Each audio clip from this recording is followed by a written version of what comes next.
오늘은 삶의 자리에서 성탄절이라고 하는 제목으로 함께 은혜를 나누겠습니다. 저는 역사 혹은 그 사극 이런 거 보는 거 좋아합니다. 그런데 그 드라마나 영화를 보면 지금이 좋다. 그냥 보일러 나오고 먹을 거 언제든지 먹을 수 있고 옆에 콜라와 과자를 놓고 소파에서 이 병자호란과 임진왜란을 보는 게 너무 좋다. 내가 저때 내가 살았으면은 나 진짜 못 살았다. 그런 생각을 하게 됩니다. 조선 말기 이렇게 드라마 보시면 어떠세요? 막 기분이 좋고 그러세요? 아휴, 정말 고달프겠다. 그 청나라 들어오고 막 러시아 들어오고 일본에 뭐 나가새끼 같은 이제 그런 사람들 들어오고 아니 나가라는 게 아니라 일본 이름이 그렇다는 거죠. 그런 이름들 막 들어와 가지고 막 종로나 우리가 사는 삶의 땅을 이리저리 활개치는 거 보면 야, 얼마나 힘들었을까? 얼마나 힘들었을까? 요즘은 사는 게 나으세요? 지금도 힘드시죠. 그래도 그때 그거 보면 야, 지금이 낫다. 그래도 지금이 살만하다. 그런 생각을 합니다. 인생을 여러 번 사는 거면 몰라도 딱 한 번 사는데 좋은 나라, 좋은 시기, 좋은 가족, 좀 넉넉한 삶의 형편 속에서 태어나는 거, 그거 참 행복하고 좋은 일이겠다. 그런 생각을 합니다. 어떤 그 영상을 보니까는요, 그 오스트리아의 짤즈부르크는 그 사람들은 뒷산이 무슨 산인 줄 아세요? 알프스더라고요, 알프스. 2시간 만에 알프스를 올라가더라고요. 얼마나 부러운지. 하기상 저희들도 한 30분만 올라가면 우리 대한민국의 명산 북한산이 있습니다. 북한에 있지 않고 우리 수유동에 있는 북한산. 성탄 선물을 기다리는 저희 집 막내가 저에게 질문을 합니다. 아빠, 왜 예수님은 하필이면 성탄절에 오셨어요? 아니야. 예수님이 오신 날을 성탄절이라고 하는 거야. 근데 왜 성탄절에 오셨어요? 다른 날도 많은데. 그게 아니라 예수님이 오신 그날이 너무 귀해서 성탄절이라고 하는 거야. 기독교의 오랜 역사 속에 성탄을 기다리는 지금의 시기를 대림절이라고 말합니다. 그리스도 구주의 나심을 기억하며 다시 오실 주님을 기다리는 시간. 그래서 라틴어로 어드벤트라고 하는데요. 이 라틴어 어드벤트는 가지고 있는 뜻이 도착, 오심, 그런 뜻을 가지고 있습니다. 저에게는 또 하나의 대림절이 있는데요. 지난주에 물건 하나를 이렇게 주문하고 그리고 반품했다가 다시 배송을 기다리고 있는데 일주일째 지금 오지를 않습니다. 어제는 제가 집에 들어갔을 때 저희 아내가 자고 있어서 묻지를 못했는데 보안이 한 5주가 지났는데도 아직도 오지를 않습니다. 업체명은 쿠자로 시작되는 곳인데 로켓 배송이 잘 아닌 것 같습니다. 기다림의 시간들은 때로는 지루하기도 하고 그리고 설레이기도 합니다. 오신다는 약속 속에 오실 그분을 기다린 사람들, 그리고 그분이 마침내 오신 날, 그것이 성탄절이죠. 그러나 아시는 것처럼 성탄절은 캐롤이나 혹은 성탄절의 성탄 카드처럼 그렇게 평화롭고 목가적이고 낭만적이지만은 않습니다. 앞선 우리나라의 참혹한 비극 시대처럼 성부 하나님께서는 성자 예수님을 가장 위태로운 때에, 그리고 가장 소외되고 그리고 가장 위기가 넘쳐나는 곳으로 보내셨죠. 그래서 앞서 말씀드린 성탄절을 의미하는 이 어드벤트라고 하는 대림절, 어드벤트에는 도착, 오심이라는 뜻 말고도 모험이라는 뜻도 가지고 있습니다. 이스라엘의 가장 어두운 시기, 그것도 하나님께서 보내신 메시아는 영웅이 아니라 아기 예수로 오셨다는 사실. 어떤 면에서는 아기 예수의 생명이 누군가에 의해 지워질 수도 있는 모험과 같은 결단으로 하나님께서는 메시아를 보내주셨습니다. 더 나아가 예수님께서 오신 그 이스라엘의 상황이라고 하는 것은요, 어찌 보면 지난 우리 민족의 역사 이상으로 혼돈과 격동의 시기였습니다. 예수님 오시기 전에 알렉산더가 세계를 제패한 이후에는 소위 말하면 헬라 문화, 헬라 제국이 온 땅을 지배하고 있었습니다. 헬라 제국은 자신들의 문화와 가치를 속국에 다 이식을 시켰습니다. 이로 말미암아 이스라엘은 종교, 유대인, 그들의 가치관, 문화, 관습이라고 하는 것이 다 휴지 조각처럼 다 말살되고 구겨지기 시작했던 것이죠. 이러할 쯤에 반헬라화, 즉 독립을 외치는 마카비 가문의 저돌적 항쟁이 있어서 이스라엘은 일정 기간 독립을 유지했습니다. 그러나 이것도 얼마 가지 못합니다. 유대 사회는 에세네파, 바리새인파, 사두개인파 이렇게 4분 5열로 나눠지기 시작한 것이죠. 그때 국제 정세는 또다시 회오리 바람, 광풍이 불어닥쳤는데요. 거대한 헬라 제국이 무너지고 이내 우리가 잘 아는 로마 제국이 예수님 오시기 전 63년경에 들어서게 됩니다. 막강한 로마의 군사력과 그 군합발에 세계 각처의 식민 지역은 신음과 탄식으로 물들어가기 시작합니다. 이스라엘도 예외는 아니었기에 더 이상의 고통, 더 이상의 수탈, 더 이상의 폭력에 우리는 못 산다 하면서 열심당, 젤롯당 같은 무장 항쟁들이 일어나게 되었고, 특별히 갈릴리 지역의 세포리스에는 무장 봉기가 일어나서 하루아침에 2,000명의 남자들이 순식간에 몰살당하는 비극적 사건이 일어나게 됩니다.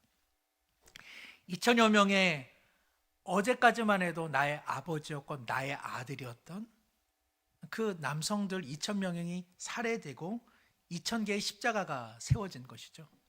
많은 학자들에 의하면 세포리스는 예수님께서 어린 시절 보냈던 나사렛에서 불과 5km 근방에 놓여 있습니다. 예수님의 아버지가 뭐 하는 직업이었죠? 목수. 2,000개의 나무 십자가를 박아 놓는 일에 있어서 아마 많은 목수들이 필요했던 것으로 보여지고, 아마도 요셉도 역시 이 일에 동참을 했을 것입니다. 그러기에 예수님께서도 어린 시절 세포리스에서 일어났던 그 참혹한 광경을 보셨거나 아니면 아버지로부터 생생하게 그 이야기를 들었던 것으로 여겨집니다. 왜 복음서에 보면 그렇게 제정신이 아닌 사람이 많을까? 귀 멀고 눈 멀고 영이 떠난 듯 살아가는 사람들이 그렇게 많았을까? 그것은 다만 영적인 문제가 아닙니다. 그것은 그들의 육신이 못 먹었기 때문에, 그들의 정치, 경제, 문화, 사회의 안전망이라고 하는 것이 다 붕괴되었기 때문에, 사실 갈릴리 지역의 사람들은요, 제정신을 갖고 살아가는 사람이 다 없었습니다. 한순간에 내 아버지가 죽임을 당하고 내 아들이 죽임을 당한 현실 속에서 그 누가 제정신을 가지고 살아갈 수 있었겠습니까? 당시 로마의 초대 황제 옥타비아누스는 거대한 로마 제국을 형성한 이후에 자신을 더 이상 옥타비아누스라고 부르지 않도록 했습니다. 대신 아우구스투스, 나는 로마 법 위에 있는 지엄한 존재다, 나는 존엄자이다, 나는 지존자이다 라는 뜻의 아우구스투스로 자신을 불러주기를 명령하였습니다. 한낱 인간이 신이 되는 신격화가 이루어지는 그 현장 속에 참되신 하나님 예수 그리스도께서는 오히려 철저한 인간으로 오고 계시는 것이죠. 더욱이 놀라운 것은 예수님께서는 로마 제국 혹은 로마의 중심부로 오신 것이 아니라 속국 중에서도 아주 빈약한 이스라엘, 그것도 예루살렘이 아닌 변두리 땅 베들레헴, 우리가 잘 아는 것처럼 마리아라고 하는 한 소녀의 몸속에 찾아오십니다. 마리아는 오늘날로 이야기하면 한 15살 정도 되는, 전우가 되는 어린 청소년에 불과합니다. 거짓말을 잘하는 한 소년이 있었습니다. 이 아이에도 한 가지 소망이 있었는데 그것은 성탄절에 선물을 받는 것이었죠. 엄마에게 물어봅니다. 엄마, 예수님에게 선물 받으려면 어떻게 해야 돼요? 엄마가, 야, 거짓말 안 하고 착한 어린이 돼야 돼. 그래야 예수님이 선물 주셔. 아이는 곧바로 자기 집에 방으로 들어가서 예수님에게 편지를 씁니다. 예수님, 저로 말할 것 같으면 늘 착하고 거짓말을 안 한. 이렇게 쓰려니까 양심에 걸립니다. 그리고 다시 지웁니다. 예수님, 저는요, 앞으로는 착하고 거짓말 안 할, 그렇게 하자니 또 자신이 없습니다. 그래서 이 아이가 어떻게 하냐? 가까운 천주교 성당에 몰래 들어가서 작은 성모 마리아상을 자기 방으로 가지고 들어옵니다. 그리고 예수님께 편지를 씁니다. 예수 아저씨, 당신의 엄마를 인질로 잡았습니다. 엄마 살리고 싶으시면 빨리 택배 보내주세요. 아시는 것처럼 천주교는 예수님의 어머니 마리아를 성모로 추앙하고 있죠. 가톨릭 교회와 우리 개신교회가 서로 합치될 수 없는 부분 중에 하나가 바로 이 마리아에 대한 천주교의 숭배 사상입니다. 언제부터 이렇게 되었을까요? 기독교가 313년에 로마의 정식 종교로 국교화가 되죠. 그 다음부터 로마인들의 마음에는 이 마리아 여인에 대한 숭배의 어떤 그 배경들이 자리 잡기 시작합니다. 원래가 그리스 로마에는 그 여인에 대한 숭배 사상이 있습니다. 그것이 반영된 것이고요. 그리고 로마 황실에는 그 뒷배경에는 강력한 왕비들과 왕후들이 존재하고 있었습니다. 그러므로 기독교에 특별히 마리아 그 여인을 숭상함으로써 왕비와 왕후들의 입지를 강화시키려고 했던 목적도 있었던 것이죠. 또 한편으로는 예수 그리스도께서는 부활하신 후 승천하셔서 지극히 높은 곳에 계시는데 그 예수님께 다가가기에는 무언가 자기들은 부족하다는 생각, 누군가의 중보자가 필요하다는 생각이 마음이 넓은 마리아에게로 향하게 된 것입니다. 즉 하늘에 계신 예수님에 대한 그 심리적 공백을 메꾸기 위해서 사람인 그리고 어머니 모성애가 갖고 있는 그 마음을 담아서 마리아를 신격화하기 시작한 것이죠.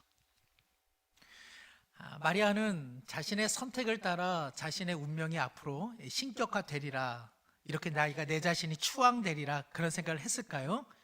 마리아는 정신이 없었을 것입니다. 자기같이 비천하고 자기처럼 아무것도 아니며 더군다나 정혼만 했을 뿐 아직 결혼하지 않은 한 어린 여인에게 예수 그리스도의 메시아가 임할 거라는 사실, 도저히 이것은 납득하기는 어렵지 않았겠습니까?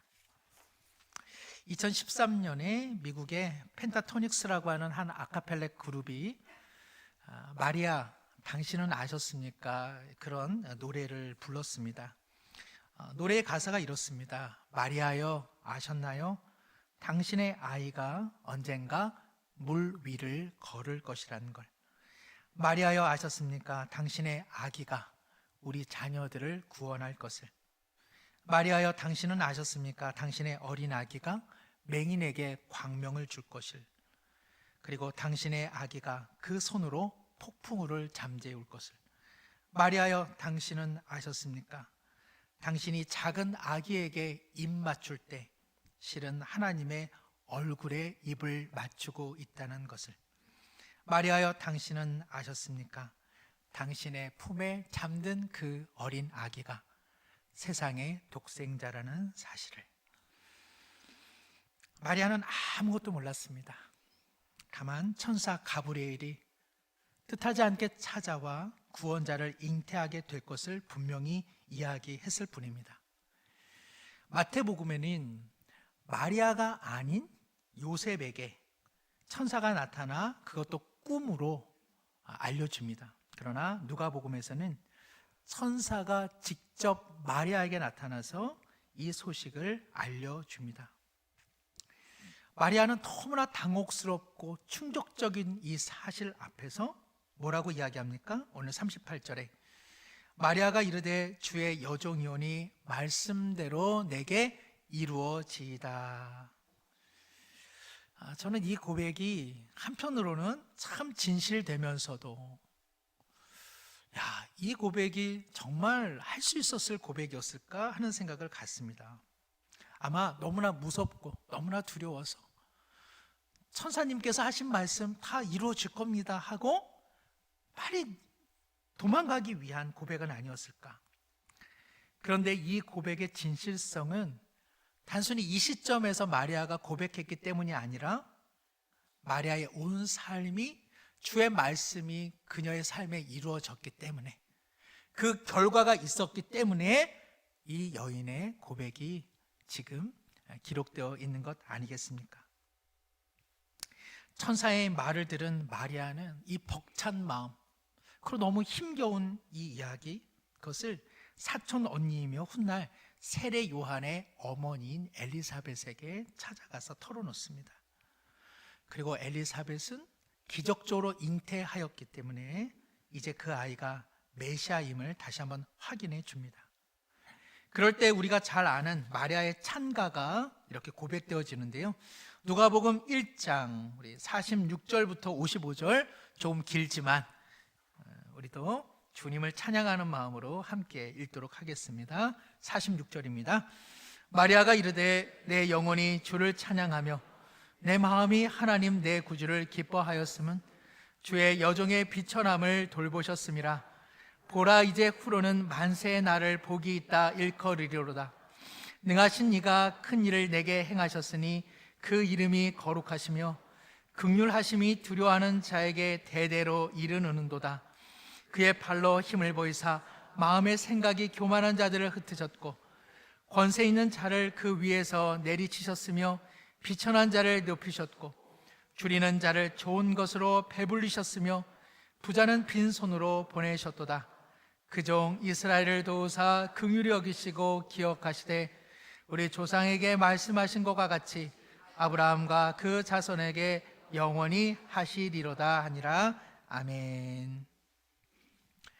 마리아의 이 긴 고백은 한마디로 하나님, 당신이 내 삶의 자리에 임하게 하시는 그 성탄의 의미를 저는 내 온 몸을 다해 기꺼이 받아들이겠습니다라는 고백인 것입니다.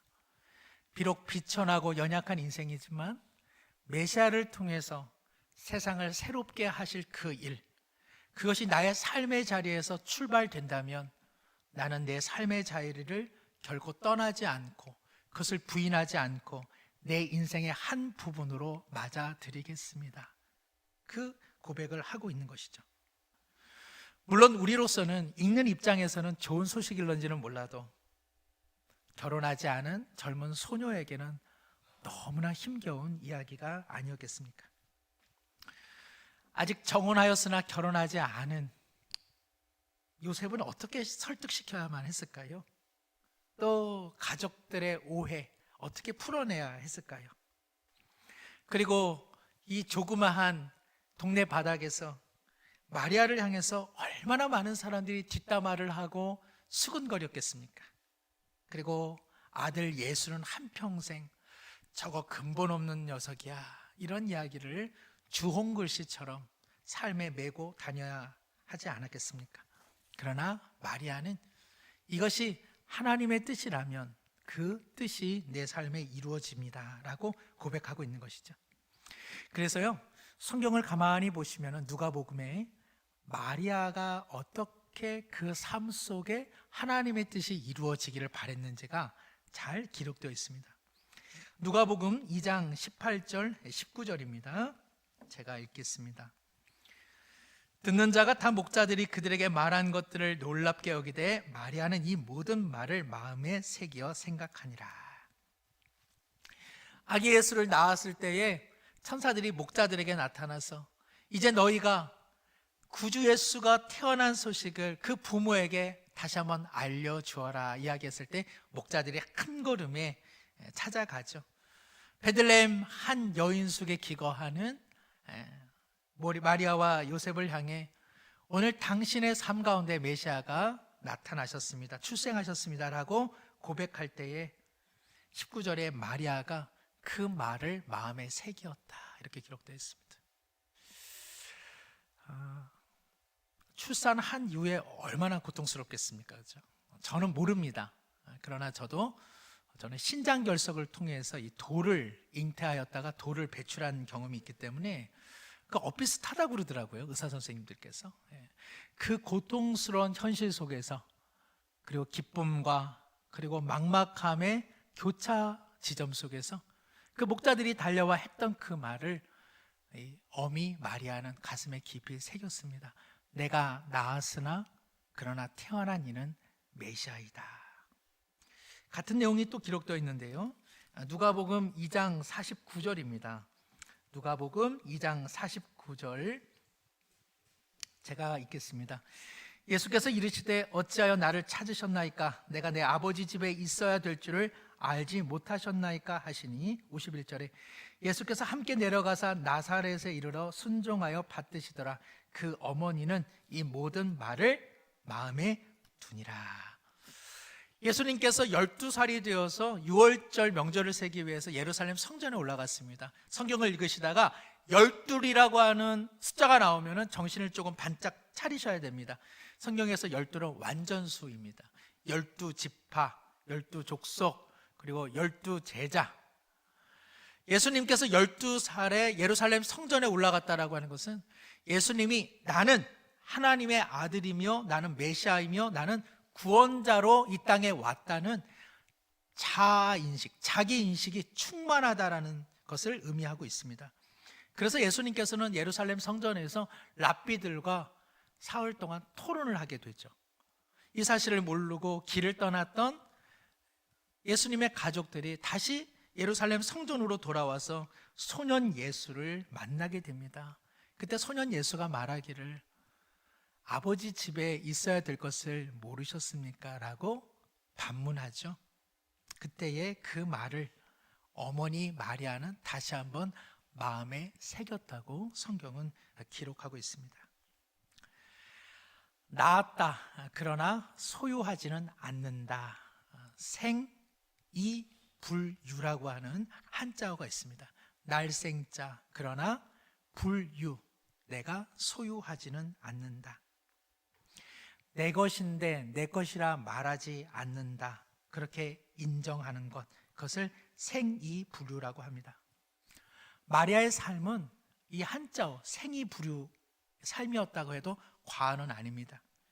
마리아는 아들 예수를 낳았습니다. 그러나 이 아들 예수가 자신의 아들이 아님을 그녀는 가슴에 피멍이 들 정도로 한평생 새겼던 것입니다. 자신의 아들임에도 자신의 아들로 소유할 수 없다는 것, 그리고 자신의 아들로 규정할 수 없다는 것을 마리아는 온 삶을 통해서 그 온몸에 새겨 넣은 것이죠. 왜 그렇게 했을까요? 그녀는 일찍이 주의 말씀이 반드시 저의 삶 가운데 이루어질 것입니다 라고 고백했고, 마리아는 그러한 고백이 자신의 삶에 실현되도록 그녀는 한평생을 살았던 것입니다. 마리아는 우리가 흔히 생각하는 순종적인 여성이 아닙니다. 우리는 성경을 통해 또 우리 사회의 가치 문화가 항상 여성은 순종적이면 좋겠다, 이제 그런 생각을 하게 되죠. 순종적인 여성이란 누구죠? 말 잘 듣는 거잖아요. 사회와 국가와 그리고 가부장적 체계 속에서, 유교 질서 속에서 있는 그 질서에 대꾸하지 않고 두말 없이 따르는 여인들, 그런 여인들을 우리는 참 순종적이다 그렇게 이야기하지 않습니까? 마리아는 순종적인 여성이 아닙니다. 마리아는 하나님의 말씀에 순종하는 여성이었을 뿐입니다. 마리아가 순종적인 여성이었다면 마리아는 결코 예수님을 십자가에 내놓을 수는 없었을 것입니다. 마리아가 순종적인 여성이었다면 마리아도 여느 어머니 못지않게 아들을 잘 낳아 잘 길러서 성공할 수 있도록 뒷바라지하는 그 역할을 감당했을 것입니다. 그러나 마리아는 순종적인 여성이 아니라 하나님의 뜻에 순종하는 여성이었기에 자신의 아들을 소유하지 않고 십자가의 길을 걸어가는 것을 묵묵히 바라보았던 것입니다. 모든 어머니의 바람은 무엇일까요? 자녀들이 너무 설치지 않는 것이죠. 모난 돌이 뭐 맞습니까? 정 맞죠? 못생긴 나무가 뭘 지킵니까? 산을 지키지 않습니까? 너무 나서지 말고 너무 잘난 척하지 말고 그냥 있는 둥 없는 둥 살다가 한평생 평온하게 사는 거. 때때로는 그것이 우리 신앙의 목적이 될 때도 있죠. 굵고 짧게 사는 것보다 가늘고 길게 사는 것, 무탈하고 평안하고 그리고 평범하게 한평생 사는 것, 때때로 우리 모두의 기도 제목 아닙니까? 쉽지 않죠. 정말 쉽지 않습니다. 저는 이게 쉬운 줄 알았습니다. 평범하게 무탈하게 아무 일 없이 그냥 살아가는 삶, 이거 되게 쉬운 일 같았는데 실제 그렇지 않습니다. 대단히 어려운 일입니다. 저명한 소설가 니코스 카잔스키가, 말도 어렵네요. 이렇게 어렵게 엄마가 이름을 줘놨을까요? 저명한 이제 그 소설가가 있습니다. 그가 예수님에게 가장 어려웠던 유혹은 무엇이었을까? 그가 말하기를 예수님에게 가장 어려웠던 유혹은 인간적인 보편적 삶을 사는 것, 그것이 가장 유혹이었을 것이다, 이렇게 이야기합니다. 즉 사랑하는 아버지 어머니를 모시고 사랑하는 아내와 알콩달콩하게 토끼 같은 자식들 낳아놓고 평범한 목수의 일을 소박한 이웃들과 함께 정을 나누며 사는 것, 예수님도 꿈을 꾸었을 것이고 예수님도 나도 그렇게 살았으면 좋겠다, 그 마음을 가졌을 것이라고 니코스 카잔스키는 이야기하고 있습니다. 예수님에게 가장 뿌리치기 어려운 유혹, 정말 이것 아니었겠습니까? 평범하게 사는 것, 보통 사람들처럼 사는 것. 마리아가 예수님에게 가장 바랬을 인생의 모습은 야, 너도 그저 평범하게 살면 얼마나 좋을까, 그 마음 아니었겠습니까? 어느 어머니가 자신의 아들 예수처럼 살기를 바라겠습니까? 어느 아들이 어머니 앞에 무릎을 꿇고 저 예수 같은 삶을 살겠다고 말하면 어머니 마음에 못 박는 것 아니겠습니까? 성탄절은 그러나 하나님의 생이부류, 하나님의 독생자이시나 그 하나님을, 그 예수 그리스도를 천국에 가둬들이지 않고 우리를 내어주신 하나님의 생이부류의 사건이요, 마리아의 생이부류, 즉 낳았으나 소유하지 않기를 마음에 끝없이 새긴 그 의미가 여기에 담겨 있습니다. 예수님께서 자신의 어머니를 향해서 이런 이야기를 한 적이 있습니다. 누가복음 11장 27절입니다. 제가 읽도록 하겠습니다. 누가복음 11장 27절입니다. 이 말씀을 하실 때 무리 중에서 한 여자가 음성을 높여 이르되 당신을 뵌 태와 당신을 먹인 젖이 복이 있나이다 하니. 귀신 들린 사람을 고치시고 또 말씀을 전하시는 예수님의 놀라운 이적과 능력을 맛본 한 여인이 그 광경을 보고, 와, 예수 그리스도요, 당신과 같은 이를 잉태하여 양육하여 길러낸 당신의 어머니는 참으로 놀랍습니다, 참으로 복이 있는 어머니입니다 라고 말할 때에 28절, 예수께서 이르시되 오히려 하나님의 말씀을 듣고 지키는 자가 복이 있느니라. 예수님께서 우리 어머니의 복됨은 나를 낳고 기른 것에 있지 않다고 이야기합니다. 어머니의 복됨은 품은 것이 복됨이 아니라 하나님의 말씀이 그녀의 삶에 이루어지도록 순종한 그 삶이 우리 어머니의 복이라고 이야기하고 있는 것입니다. 말씀을 마치며 우리 스스로에게 질문해 봅니다. 성도 여러분, 하나님의 은혜와 구원은 우리의 삶이 다 정리되고 우리의 삶이 다 깨끗하고 우리의 삶에 아무것도 없으면 그 하얀 맨바닥에 하나님의 은혜가 임하나요? 혼란과 불안과 염려와 위기와 우리의 죄된 모습과 우리의 연약함이 다 정리되면 그때서야 우리 하나님의 은혜가 임하나요?